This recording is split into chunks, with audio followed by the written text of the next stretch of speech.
Bonjour, bienvenue à toutes. Bonjour, merci. Dans ce Women Talk spécial Journée de la femme, je suis Maggie et je reçois aujourd'hui Dior Blaiseau et Sylvie Touré. Je suis aux côtés de femmes travaillant dans le secteur du digital et occupant des rôles importants. Madame Dior Blaiseau, chargée de coordination du développement communication à l'ONU, et Madame Sylvie Touré, DG de École 241 et Tech Entrepreneur. Nous allons discuter du thème de la femme dans le digital. Aujourd'hui, on constate une véritable révolution digitale dont les femmes sont de plus en plus les actrices. Au Sénégal, par exemple, les femmes constituent 30% de l'écosystème numérique. Qu'est-ce que cela évoque pour nous au Gabon ? Je pense que ce taux, au Gabon, on n'avoisine pas ces taux. Je pense qu'on est légèrement en dessous de ce taux indiqué.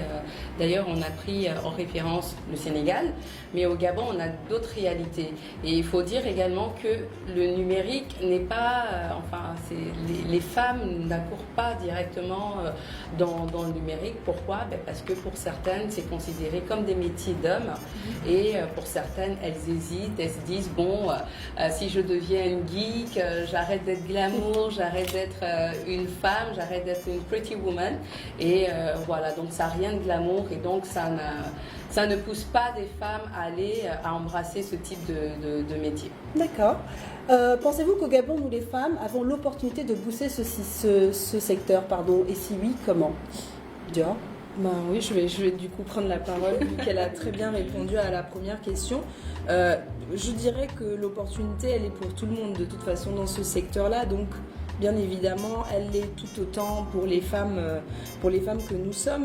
Et du coup, si je peux donner, je me rappelais, la deuxième question c'était y a-t-il une femme qui est impactée absolument dans ce domaine ? Ici, moi je vais parler de l'Afrique en général parce que j'ai depuis 2013, j'admire la ministre togolaise des postes et du numérique, Madame Sina Lawson, qui est une femme incroyable, qui a fait partie des 20 jeunes femmes les plus influentes nommées par le magazine Ford à 2 reprises, et puis qui depuis 2013 est en poste et qui fait des choses vraiment incroyables pour son pays. Et je pourrais faire le lien aussi avec une dame que je connais ici, qui est SG du ministère de l'économie numérique, Madame Liliane Massala, qui est SG depuis 2013 aussi, qui a survécu à tous les changements de ministre, qui est une femme incroyable, et j'espère vraiment qu'elle passera par la case ministre pour le coup. D'accord, donc voilà. Et toi du coup, Sylvie, quelles sont ces femmes qui t'inspirent dans le domaine du digital ? Alors pour moi, c'est un choix au Cameroun. Madame Rebecca Enonchan, qui est d'ailleurs qui a été citée par Forbes également comme l'une des 50 femmes les plus influentes du continent. Et c'est une femme incroyable. Elle est directrice de Appstech, qui est sa boîte, mais elle est également présidente. Qui fait quoi la boîte ? Est-ce que tu sais ? Très dans la tech, très dans le numérique. On ne fait pas de publicité. D'accord, on ne fait pas de publicité, c'est clair. Allez-y faire des recherches, mais elle est très, très, très impliquée dans les questions et surtout elle se bat énormément sur la question du genre. Elle montre à tout le monde que le numérique, c'est pas une affaire d'hommes, il n'y a pas une affaire de genre. Messieurs, mesdames, tout le monde a accès au numérique, et pour moi, ça reste une des femmes dans ce domaine les plus impactantes. D'accord, merci Sylvie. J'en profite pour enchaîner sur la deuxième question. Le thème de la journée du 8 mars est « Je suis de la génération égalité » pour les droits des femmes et un futur égalitaire. En tant que femme engagée, dans le digital évidemment, à quelles difficultés êtes-vous confrontées ou avez-vous été confrontées, mesdames ? Moi, je pense qu'elle a commencé un peu à en parler également. C'est que, en fait, déjà, ce qu'il faut savoir, c'est que le digital et l'informatique au Gabon, c'est quelque chose qui reste très très vague parce qu'on n'arrive pas à les différencier. Absolument. Et moi, je pense que je prends ma propre expérience, j'ai eu ce problème-là parce qu'il y a un amalgame entre les informaticiens et par exemple les développeurs. Moi, j'étais chargée de stratégie digitale, j'étais community manager. Même mes parents me prenaient pour quelqu'un qui réparait des ordis. Donc du coup, il y a ce petit amalgame-là qui fait que comme l'informatique est considérée comme un métier plus ou moins masculin, déjà on vient se débattre dans un écosystème où on va retrouver que des hommes qui estiment que l'ordinateur c'est leur joujou et que nous on n'a pas à mettre la main dedans. Alors qu'en fait, on n'est pas question. Moi je suis peut-être pas tombée dedans étant petite, mais en tout cas ce qui est sûr c'est que je sais, je connais mon métier quoi. Donc en fait à ce niveau-là j'ai rencontré pas mal de difficultés. Ok, très bien. Oui, alors pour moi, la difficulté d'abord est venue des femmes. D'accord. Pourquoi? Parce que elles prennent peur, comme Dior l'a dit, elles prennent peur face à ces métiers, à ces nouveaux métiers. Je tiens à rappeler quand même qu'il y a des statistiques de la Banque mondiale qui annoncent que d'ici à 2030, les métiers traditionnels qu'on connaît tous vont disparaître. Absolument. Et donc, beaucoup de femmes ont peur, elles se disent, comme je disais tout à l'heure, que le numérique est associé à l'informatique, que c'est la chasse gardée de ces messieurs, mais pas du tout. Tout le monde a sa place. Le numérique n'a pas de genre, ça c'est ce qui est important. Au final, à la fin de la journée ou bien en milieu de journée, qu'est-ce qu'attend une entreprise? De savoir si devant elle, elle a une personne compétente. Ça, on ne dit pas, on ne dit pas un homme compétent, on ne dit pas une femme compétente, mais on veut juste voir une personne compétente, une personne capable de délivrer les travaux demandés. Et voilà, donc le principal obstacle a été vraiment d'être buté et d'être face à d'autres femmes qui te disent non, ça m'intéresse pas, c'est un truc. Sans savoir peut-être, parce qu'aussi peut-être que le fait de ne pas comprendre, de ne pas appréhender finalement ce métier, ce nouveau métier. Mais en fait, je pense beaucoup d'incertitudes. Je pense que c'est justement l'acculturation. Beaucoup ne connaissent pas c'est quoi, quels sont les enjeux, c'est quoi les nouveaux métiers du numérique. Et donc elles sont perdues, voilà. De prime abord, moi je me rappelle quand on m'a proposé cette formation que j'ai faite pour faire, c'était un master 2 en spécialisation community management et réseaux sociaux. Tu l'as fait où? À Bordeaux. D'accord. Et en fait, déjà c'était le ballot d'essai de l'INSEC, donc l'école dans laquelle j'étais. Donc déjà, moi je venais pour faire publicité, parce que bon, la publicité ça faisait bien, ça faisait cool et tout. Sauf que pour quelqu'un qui voulait venir vivre au Gabon, la publicité, voilà, c'était un marché c'est pas une niche, saturé, en fait. mais pas vraiment. Niche, Voilà. Effectivement. Donc le directeur m'a dit, mais vous voulez pas aller, on a un nouveau truc là qui vient de sortir et tout. J'ai dit, ouais, c'est quoi? Community management et réseaux sociaux. Non, je sais pas, j'ai jamais fait ça. Oui, mais essayez et tout. J'ai appelé ma maman et c'est ma maman qui m'a dit franchement, pour savoir si ça te va, vas-y. Et je pense, sans m'avancer, que j'ai fait partie après ça des premiers community managers professionnels au Gabon lorsque je suis rentrée directement après. Donc ça aussi c'est très important. Il faut se lancer, il ne faut pas avoir peur quoi. Au final, ça c'est comme tous les métiers, ça se surmonte si on veut quoi. Effectivement, mais après je l'ai dit, beaucoup d'acculturation, elles ne savent pas les débouchés, elles ne savent pas ce que ça peut procurer, elles ne savent pas qu'on peut rester glamour, on le voit bien avec vous mesdames. Avec toi, on te retourne le compliment d'ailleurs. Merci beaucoup. Qu'on continue à être glamour et que le numérique, c'est tout comme n'importe quel autre métier. Quand tu es capable de faire une chose, tu es capable, peu importe le genre. Exactement. Il s'agit de compétences, comme tu l'as souligné. Tout à fait. Ça me permet d'enchaîner sur la troisième question. Que ce soit ailleurs en Afrique ou au Gabon, on constate qu'il y a de plus en plus de jeunes femmes qui s'imposent dans les métiers du web. Par exemple, on a des femmes qui sont codeuses, web développeurs, community managers, etc. Selon vous, comment permettre aux femmes de prendre la place qu'elles méritent dans ce secteur? Et ensuite, quelles sont vos attentes pour l'émancipation de la femme digitale au Gabon? Je ne sais pas si on peut rajouter un descriptif. Il y a aussi des Chief Digital Officers. Oui, effectivement. Donc, j'en suis une également.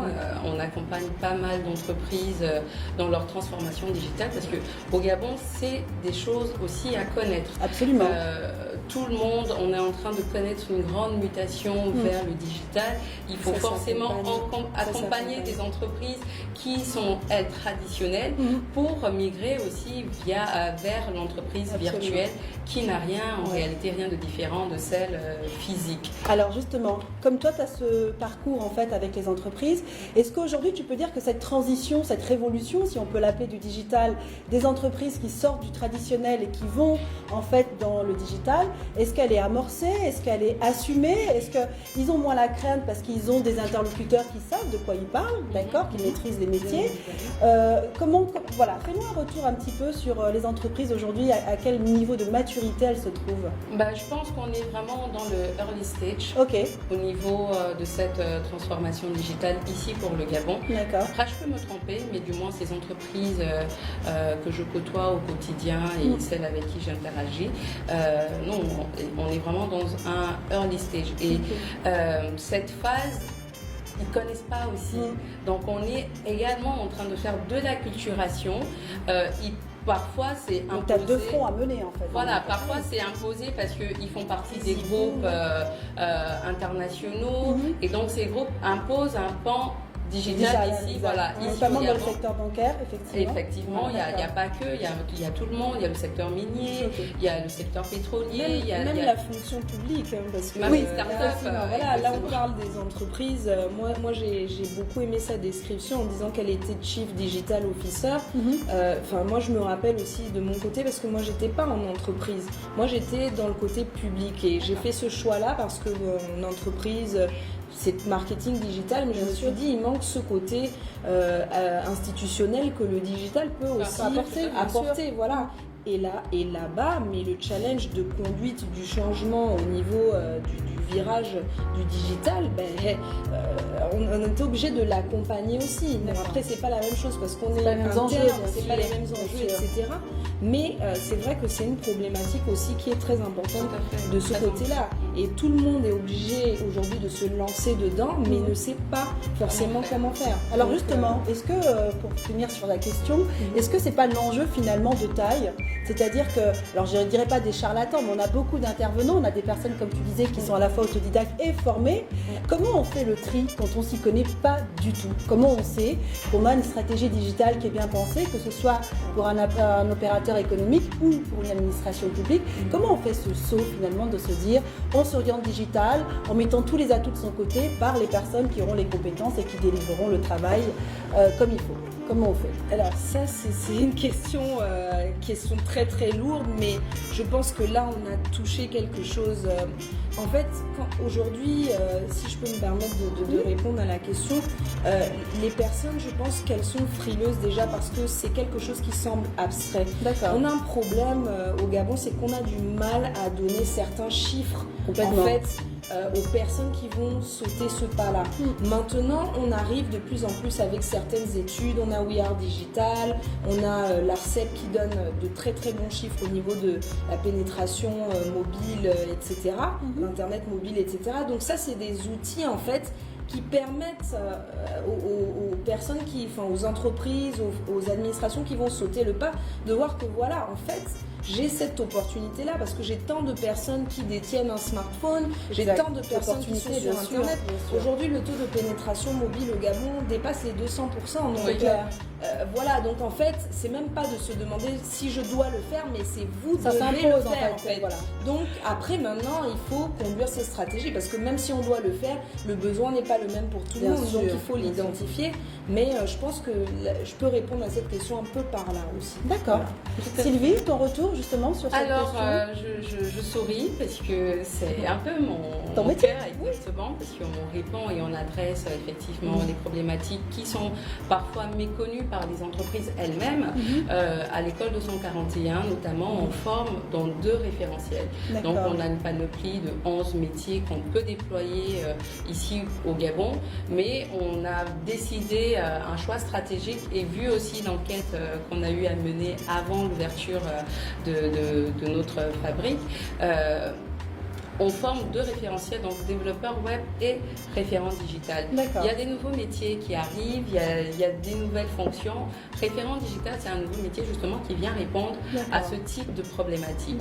Et en termes de chiffres, il est important, et je rejoins tout à fait ce que Dior venait de dire.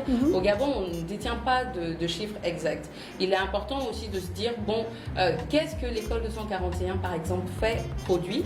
Aujourd'hui, on a un taux, on a une première promo, on a eu un taux d'insertion professionnelle de plus de 98% de nos apprenants. Merci beaucoup.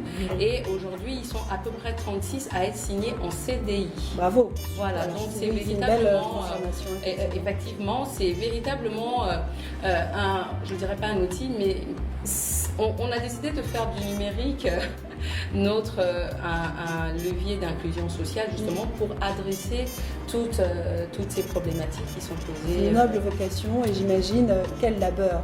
Dans tous les cas, merci beaucoup mesdames pour votre implication, pour votre disponibilité.